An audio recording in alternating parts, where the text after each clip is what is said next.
Again, good morning. I'm not going to talk about how you can be secured from any cyber attacks. Instead, I'm going to talk about the challenges on why, until today, we are still talking about how we can prevent cyber attacks. In my 23 years in this industry, the questions are still the same. How do we convince our execom, how do we convince our board to put more money in protecting our information and for our cybersecurity initiative? How do I convince my boss that a cyber attack is going to be catastrophic, and with that, he needs to invest more in cybersecurity? Who among this room has an annual budget for cybersecurity? One. Annual budget. How much percentage of your, I don't know if you take it from the gross or the profit, but is it part of the board resolutions wherein every year you get 10% of the gross revenue or 20% of the net profit? No? No one? I just joined ePLDT last year, about the same month today, March 6. Before that, I've been asked by other companies to join them as their CISO. During the time, I was semi-retired. I was doing my teaching advocacy. I was teaching at the National Defense College of the Philippines about cybersecurity and cyber warfare, doing my advocacy in talking about cybersecurity for the whole country with my Philippine Institute of Cybersecurity Professionals. Now we have 12 provincial chapters, realizing that there is a need to have to let everyone know about the threats and negative impact of massive cyber attack. And also, we need more professionals in cybersecurity. So we let the students know, we have junior chapters also, we let them know that not every career is pointing to being a network administrator, a programmer, a systems administrator. There is also what we call a cybersecurity professional. Take note, not IT security, cybersecurity professional. Why? So if you're fond of reading anything about cybersecurity, this is all you'll get. Everything, almost everything are negative. So far, I have not read an article saying that we have been very successful in preventing cyber attacks. We have successfully detected a malware attack. Yeah, today detected, but it happened last month, 2 months ago, 3 months ago. What is also obvious is the money we spend for cybersecurity initiatives. It's growing. But then, the financial loss on cyber attack related incidents are also growing. Billions of dollars spent, trillions of dollars lost. So, what is the problem? Where is the problem? You have questions? If not, then welcome to cyberspace. This is a game changer. When I took this screen cap in 2016, population was 1.7 billion. Last January, internet users has grown to 3.8 billion. So in the Philippines, we used to have land, sea, and air as our domain. Now we have cyberspace. The then Chief of Staff of the Armed Forces in 2013 signed a directive telling the AFP to recognize cyberspace as a new domain. Besides having land, sea, and air, we also need to protect cyberspace. Why? Because we also have people residing in cyberspace, and we call them the netizens. No?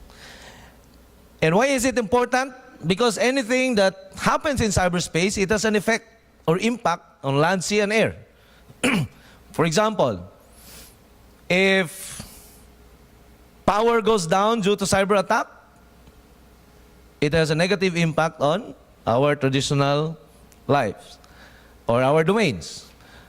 If you get your bank account compromised, your money stolen, it gets to have an effect or impact on your traditional life. So there is a need to secure cyberspace. But the biggest question that we've been asking is, who is in charge in securing our cyberspace? I'm sure you know very well who is in charge in securing our land. Who is it? Who is securing our land? The Army. Our sea, the Navy and the Marines. Our air, the Air Force. But cyberspace, until today, there are efforts, but these efforts have not been put into law, wherein we really have a team that protects our cyberspace. No? Before, cyberspace is a domain characterized by the use of electronics. It's very technical. The definition is very technical. Electronics, electromagnetics, computers. The new definition is, it is an interconnection of human beings through computers and telecommunication without regard to physical geography. Do you agree? Yes. Like our DNAs, we are all connected. They said, one way or another, we are all cousins. With cyberspace, we are all connected. We have always been connected since we had cyberspace. And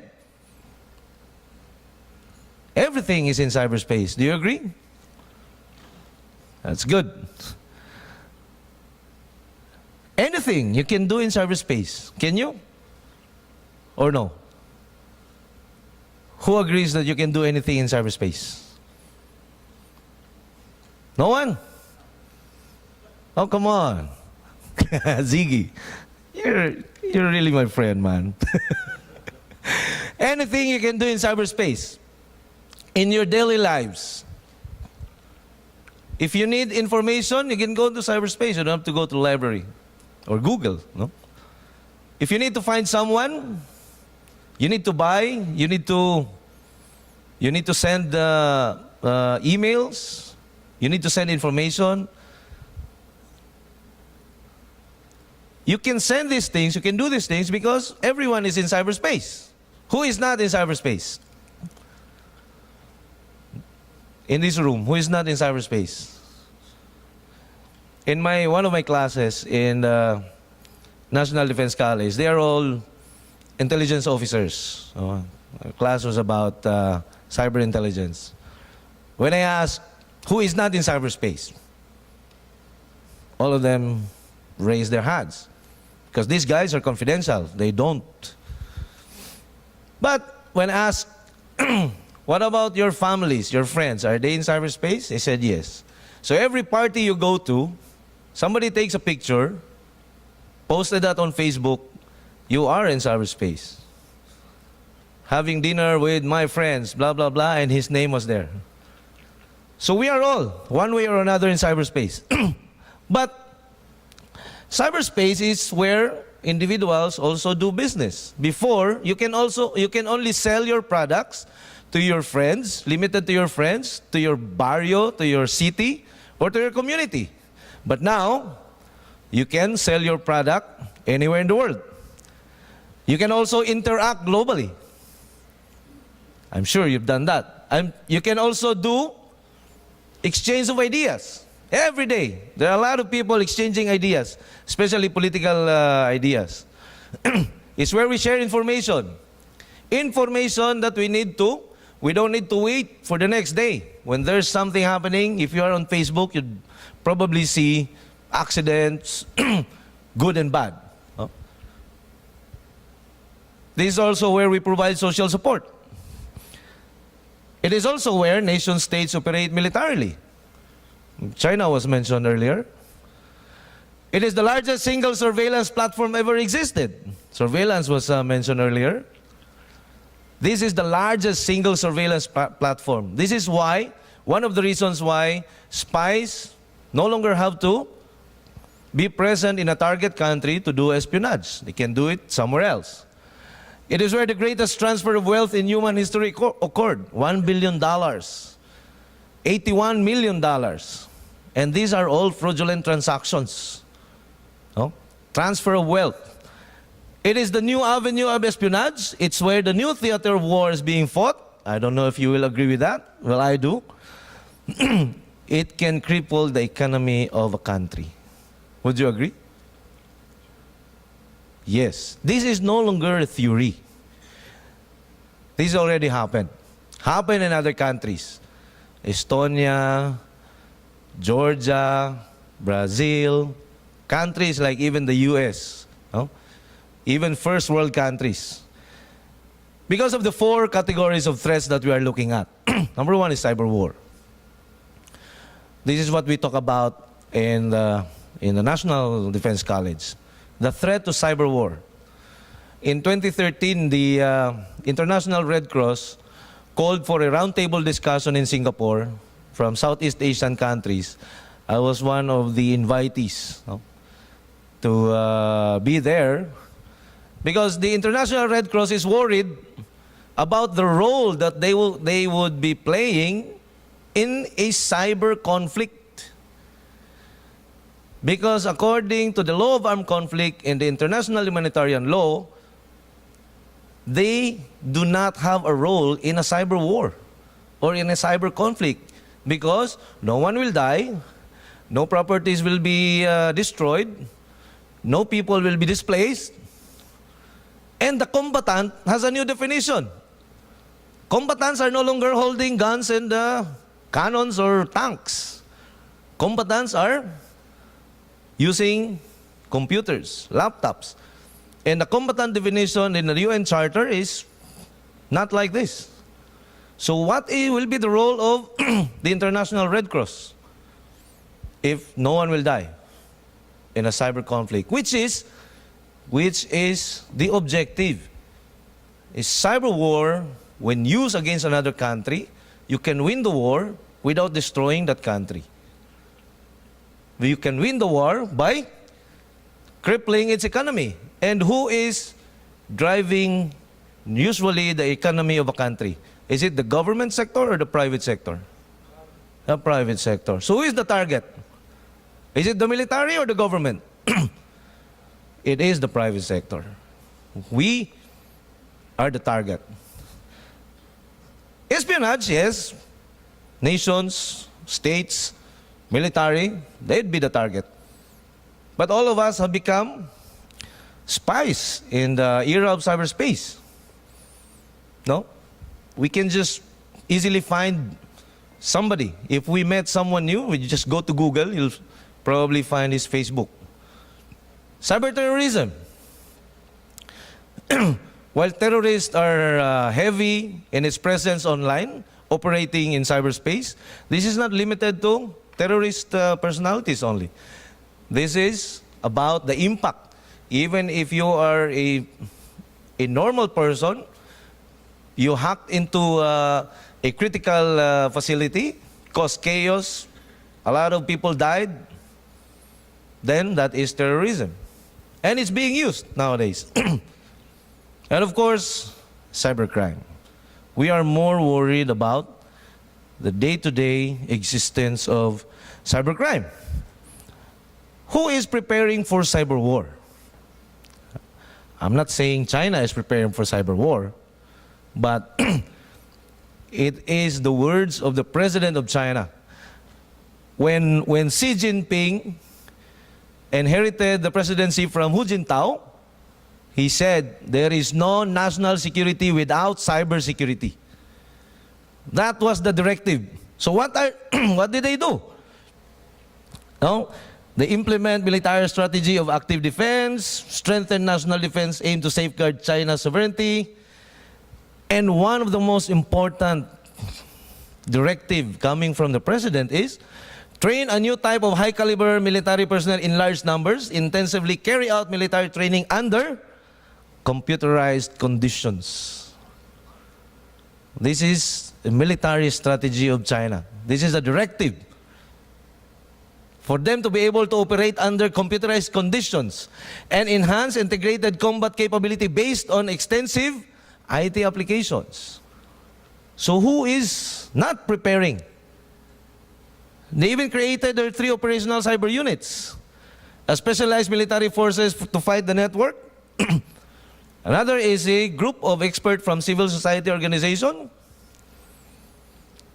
And the third, which far more dangerous, are the external entities.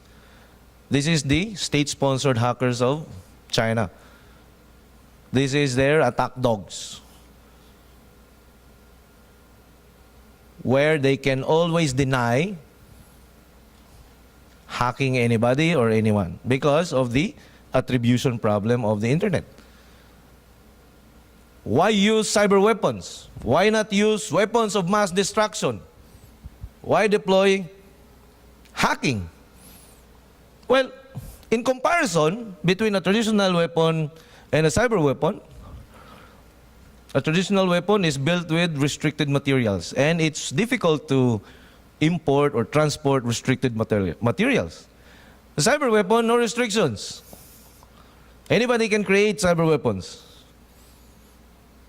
A traditional weapon would be traceable when launched. A cyber weapon, non-traceable. Limited talents. You need to have physicists, scientists, and other experts to create your traditional weapons. Cyber weapon, unlimited talents. What do you need?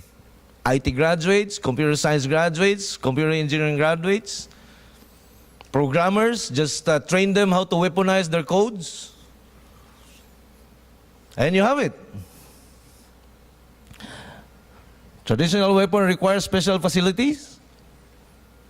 A cyber weapon can be developed in a coffee shop or a bar. Oh? A hacker drinking his favorite coffee or his favorite beer while creating his cyber weapon and testing it online. And you won't be able to trace that. Oh? So this is why more and more countries are investing. More and more countries are creating the cyber units. No? In comparison, this is a stealth bomber. They said it's $1.5 to $2 billion cost. A stealth fighter would be $80 to $120 million.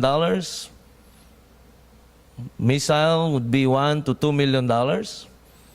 But a cyber weapon, you can get it from $0. You can download, you can create your own. Or you can buy. Ransomware probably starts at $1,500. This is why this has been dubbed as the poor man's weapon of mass destruction. In 2008, this created a change. No country can claim supremacy in cyberspace. Big country like US, they get compromised all the time. By whom? Iranian cyber army, whoever. No? Countries are investing in talents. Countries are investing in so many activities in cyberspace and cybersecurity. It's a big money for the criminals. It's a big money for the cyber defense industry. Now going to cybercrime. This is our worry as businesses, our data. We are worried, or are you worried? We are worried that someone might be able to compromise and exfiltrate our information. And if it happened to be personal information, then you have a problem with legal implications like the Republic Act 10173 or the Data Privacy Law. No? You must be worried about revenue and reputation.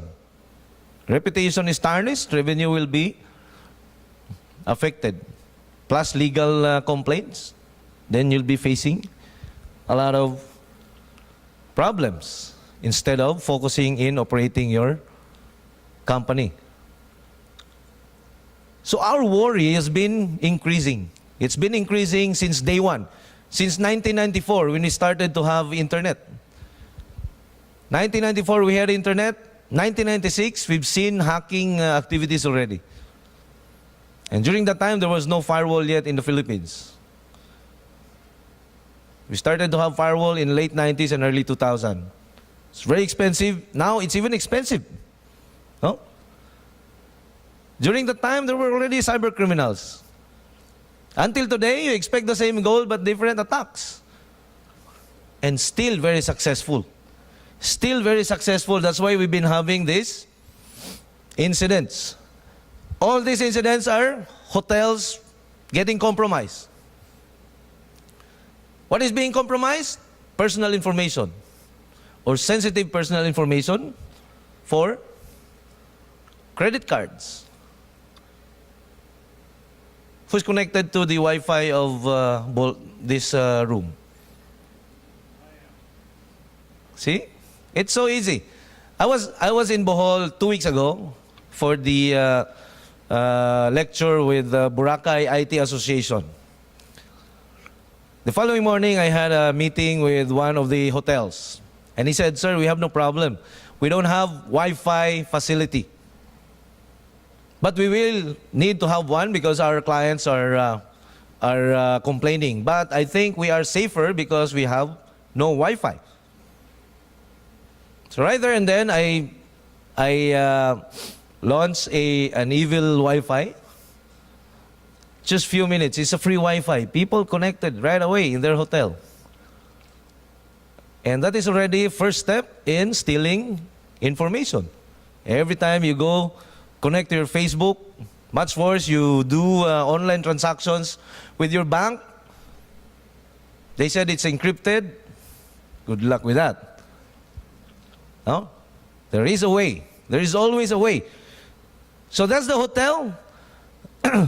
These are IoTs or Internet of Insecure Things. Liberia went down for 3 days due to denial of service attack coming from hacked DVRs, cameras, CCTVs, even refrigerators, the smart refrigerators, smart TVs. Who has a smart TV? Ah, Ziggy, you have a smart TV, huh? My mom has a smart TV. He's old. He's always in bed. She loves watching telenovela. But my sister got tired of copying telenovelas and CDs. So we got her a smart TV connected to Wi-Fi, and she can watch her telenovela from YouTube anytime. So I never believed that smart TVs are vulnerable. So I went home once and brought my laptop, tried to play with the smart TV. And you know why? Today, if I want to see my mom, I can connect to that smart TV and I can watch her on her bed. So if you buy a smart TV, be careful. Be very careful. You might think you are watching your TV. It's actually your TV that's watching you. Oh. Okay, this one is famous. Comelec has been mentioned earlier. Uber Now, Uber tried to conceal a massive hack that exposed data. They paid. They paid the hacker so not to divulge the information. Home Depot and a lot more. A lot more. No? Money Taker Hacking Group is a new group so far. Last year, they became famous. They stole $60 million, stole a lot of millions of dollars. And of course, ransomware.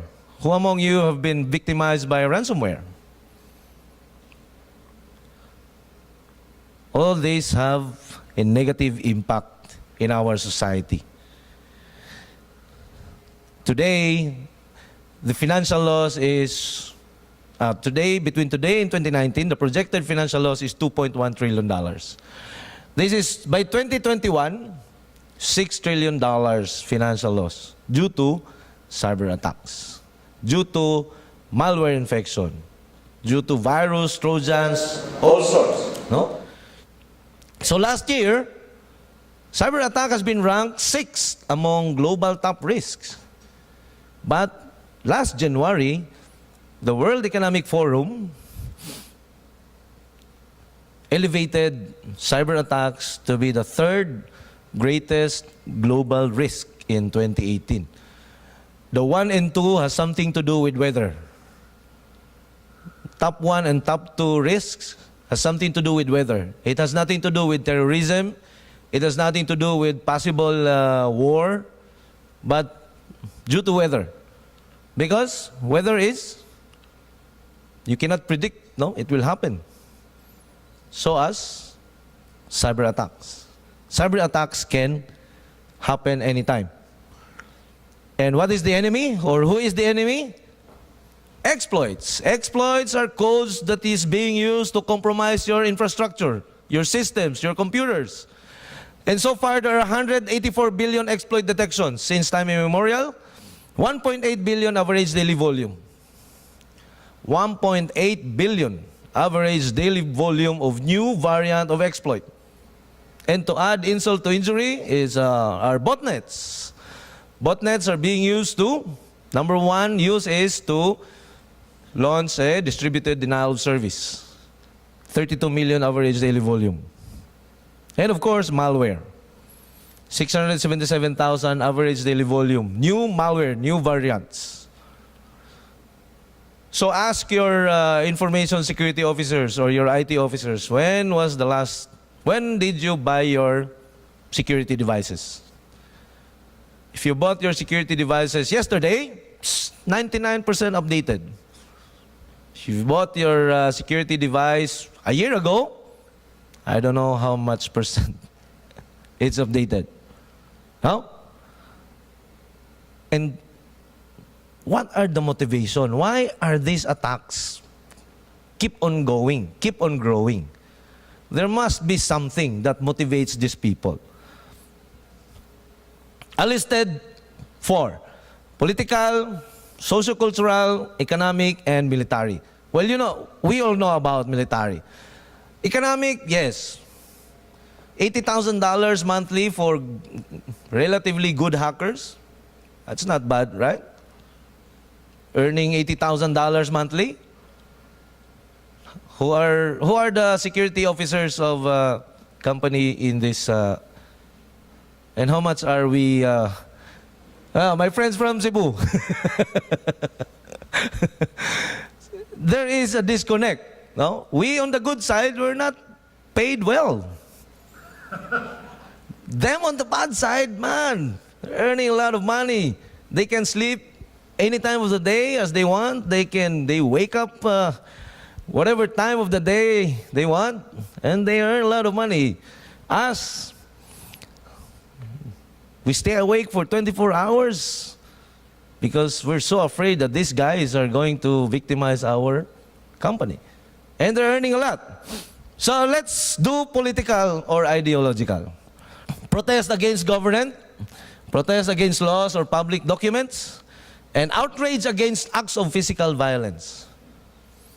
Have we experienced cyber attacks due to outrage against acts of physical violence? Yes or no? Do you remember the Luneta hostage taking?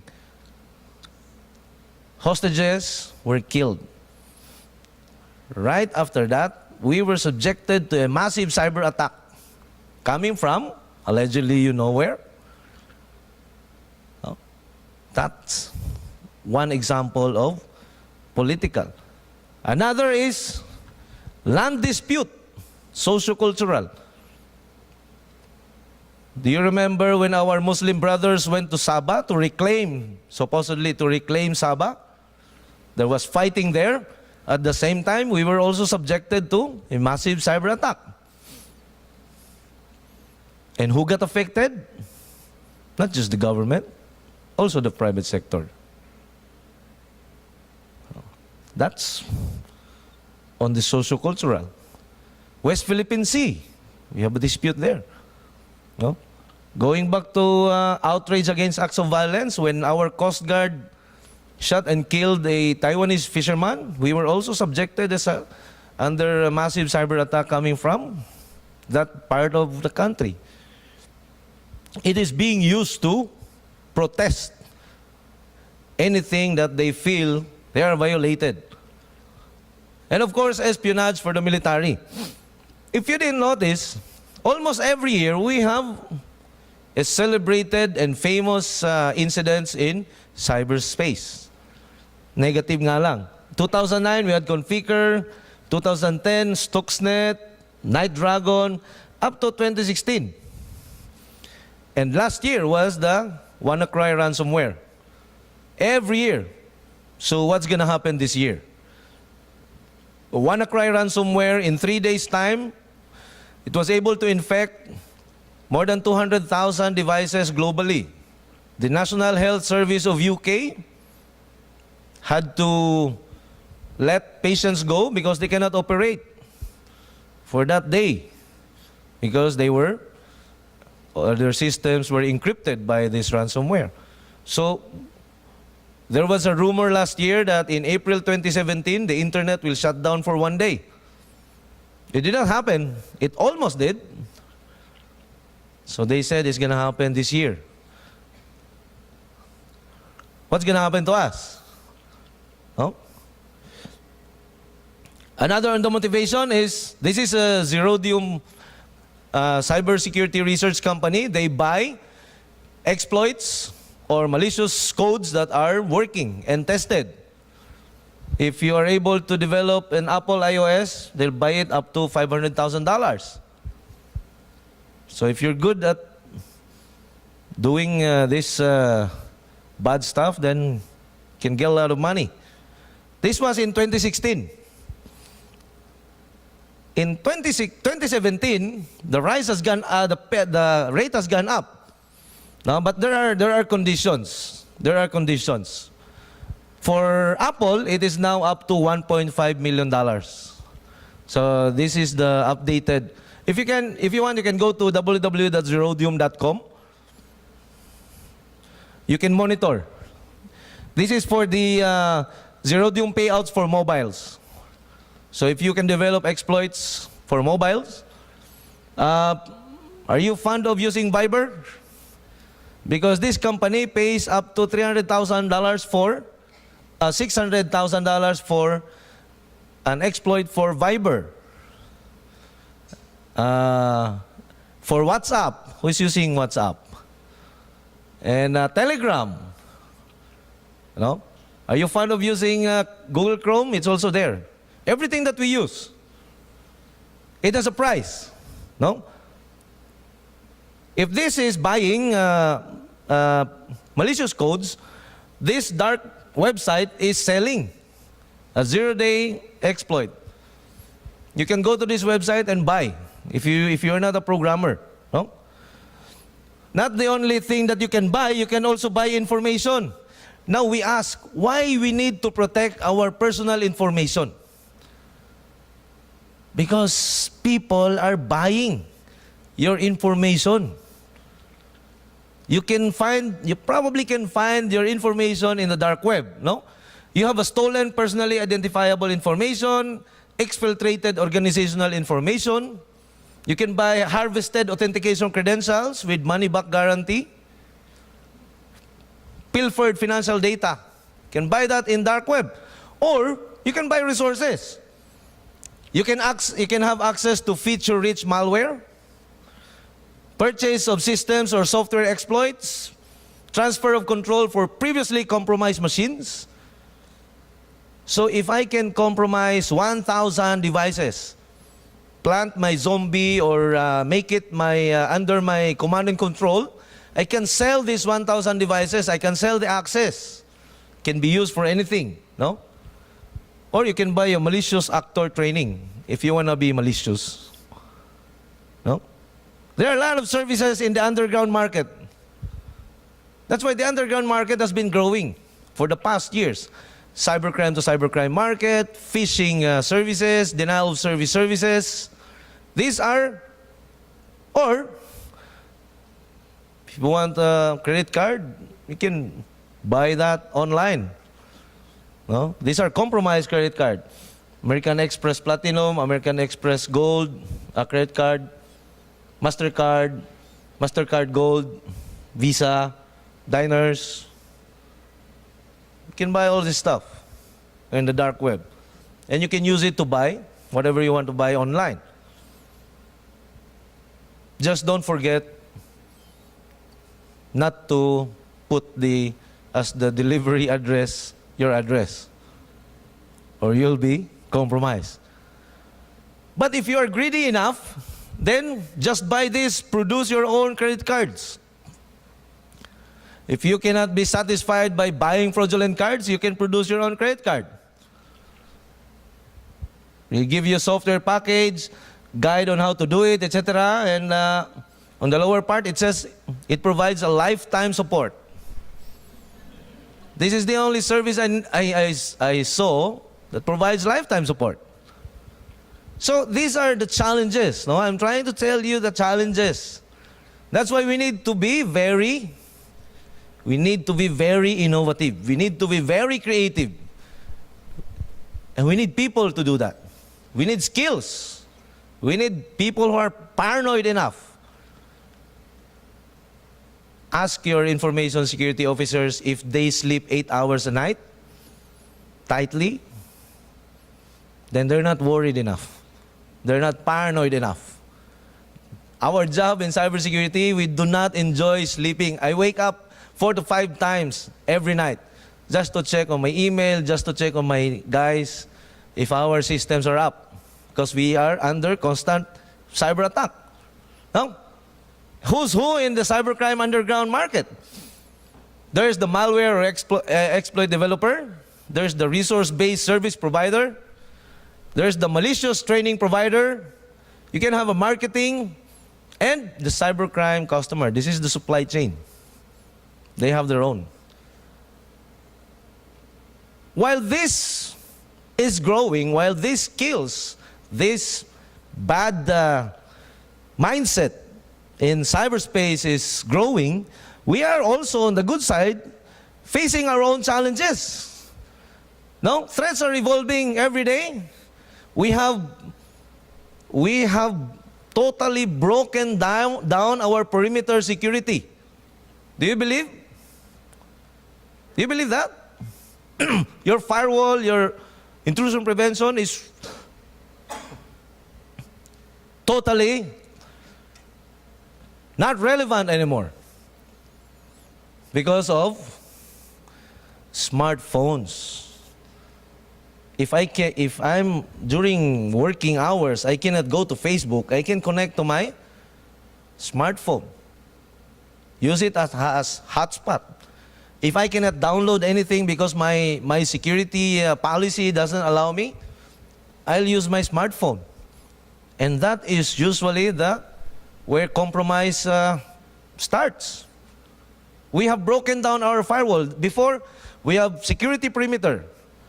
Good guys in, bad guys out. Now, we no longer have a perimeter because of IoTs, smartphones, etc. No longer have. And it's difficult to hire cybersecurity professionals. Most of us are already working, or all of us probably. So if you are in the business of hiring cybersecurity professionals, you're going to have to hire the new ones. But cybersecurity is not being taught in schools. We are not producing cybersecurity professionals. We are not producing people who can help us secure our own cyberspace. So are you willing to hire a new grad, a fresh grad, train him, certify him, and then after 3 years, he'll be gone? Then you're going to have to hire another. So the risk of hiring and letting go is very high. So what do we do? That's why these skills is not growing. The number of people with these skills are not growing. And those who ventured into cybersecurity, it didn't take long for them to go back to the usual job, because cybersecurity, as I've said, we don't sleep. You will not have the luxury of sleeping tight at night. You keep your eyes open and you keep your mind paranoid. Why? Because it will have a negative impact to your business. So, those we hired, after a few months, they had to go. We didn't ask them to go. They asked to be resigned. Because cybersecurity is biblical. Many are called, but few are chosen. That's the reality.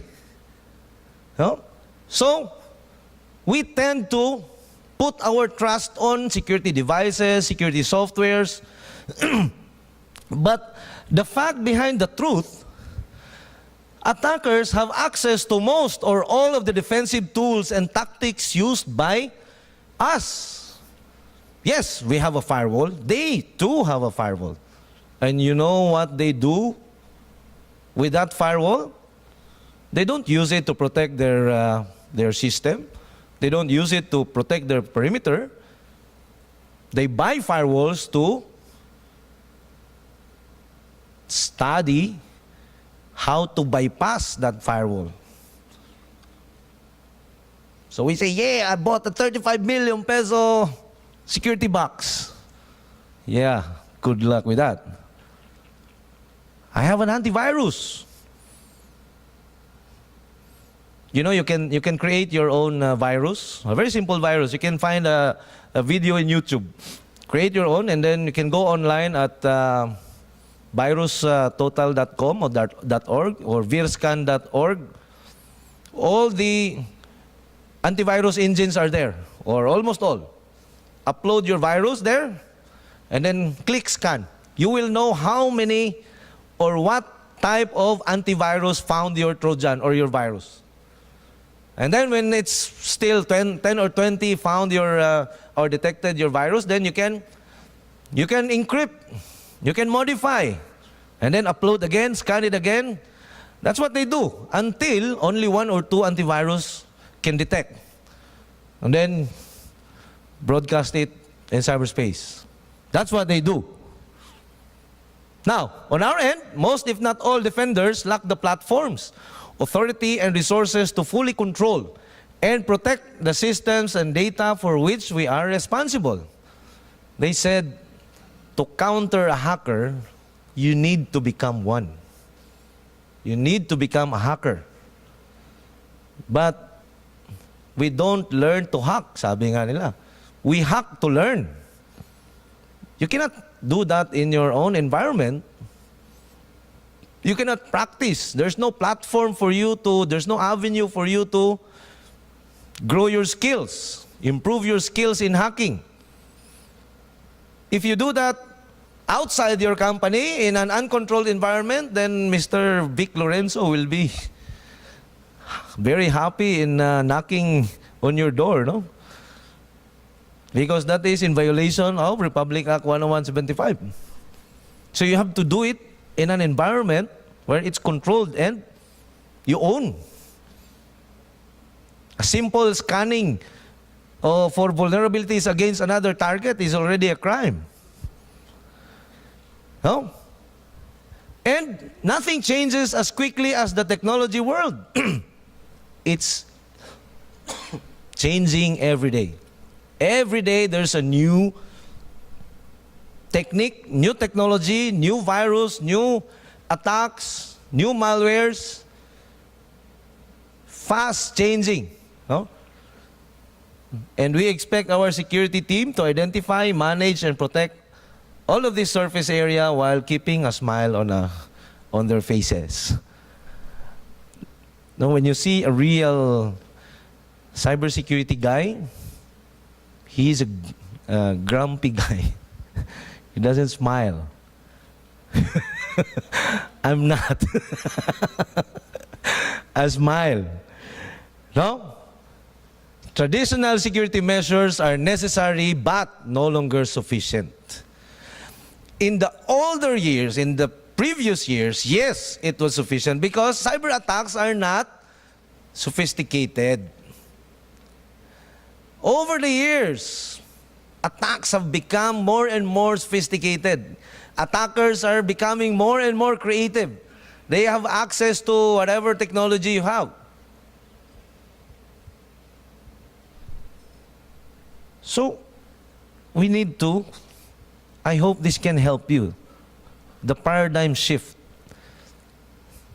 in approaching your cybersecurity practice. I'm sure you have the technology, people, and process implemented. No? People, process, technology. That's what we need. ISO standard, that's it. But we added one very important component. We added intelligence.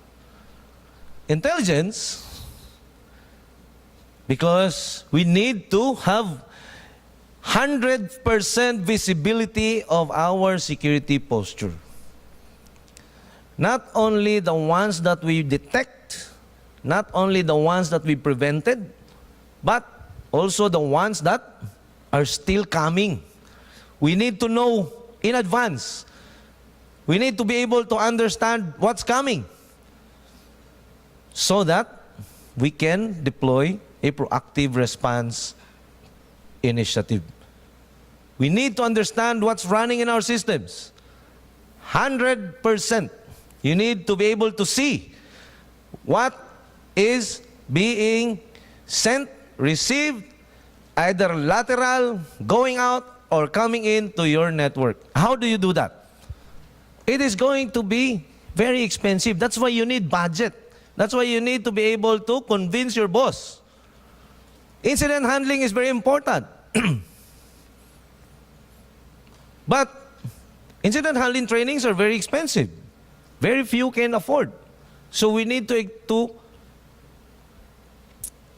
convince our ExCom, our board, that they need to invest more money. Why? Speed of response is the key.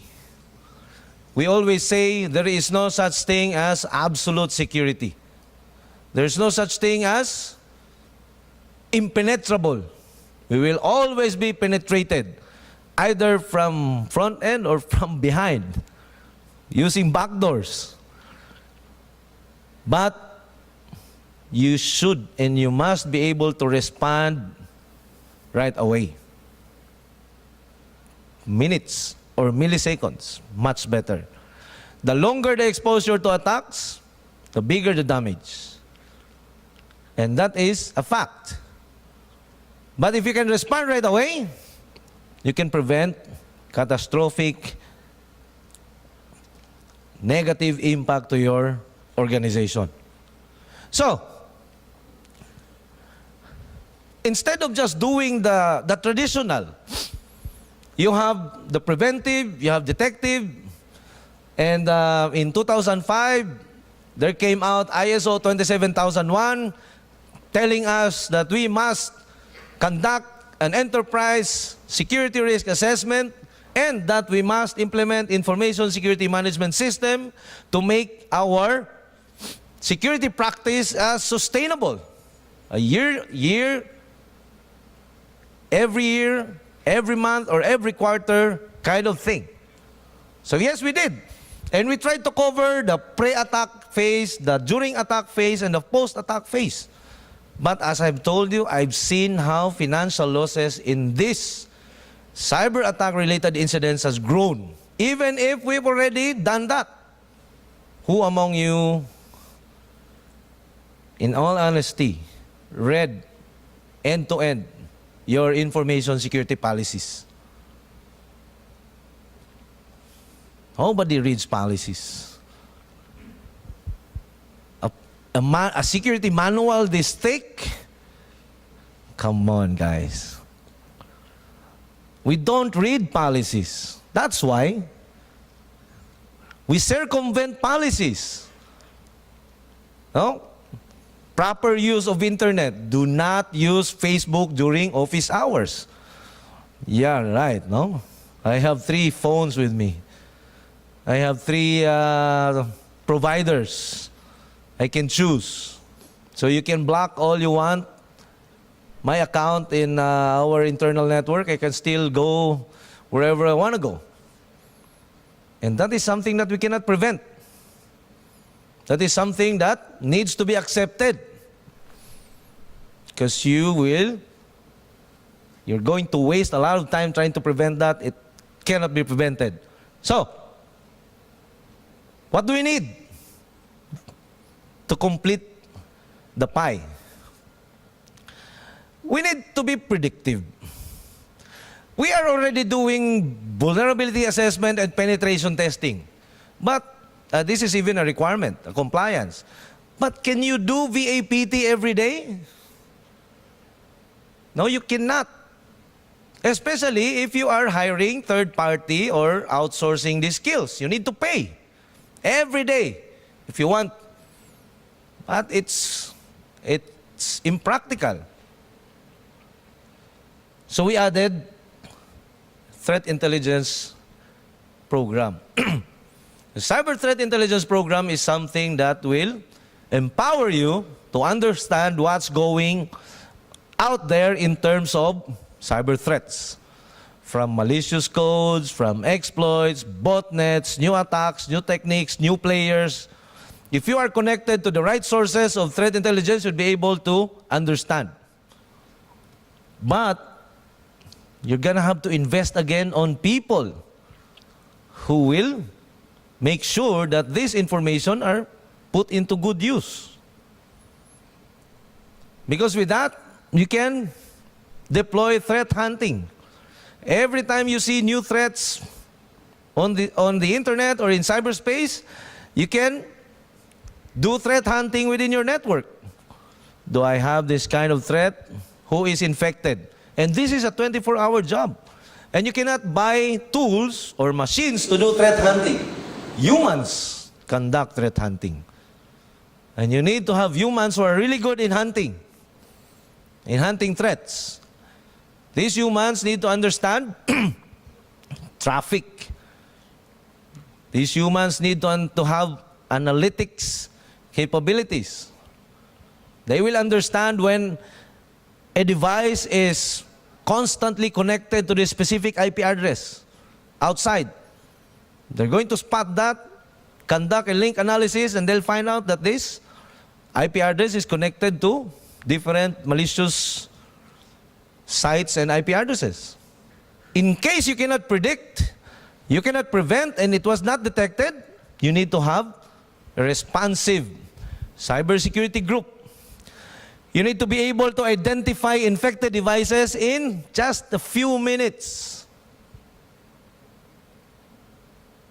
In your company, how many information security guys do you have? How many information security / IT /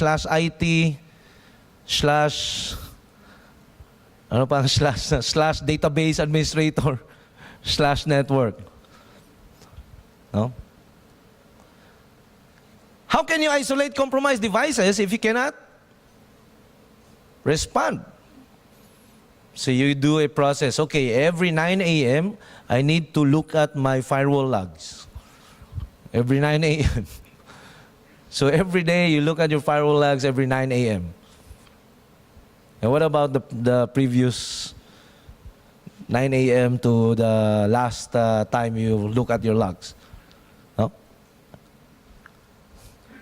This cannot be done by the existing setup. So you have to invest. That's why we, in ePLDT, invested in our Security Operations Center. Oh, no, this is not about just an SIEM kind of Security Operations Center. I'm not gonna go into the details because I'm running out of time. But this is our Security Operations Center. We have the command center. We have the Global Threat Intelligence Program, the laboratory where our reverse engineers keep on or lab rats, our lab rats, penetration testing laboratory, malware reverse engineering laboratory, and digital forensic investigation laboratory. So we have that in one of our data centers. So the lab rats are the ones you cannot talk to them. If you cannot talk using codes, you cannot talk to them. Because they eat codes for breakfast, for lunch, and dinner. They don't go home. No?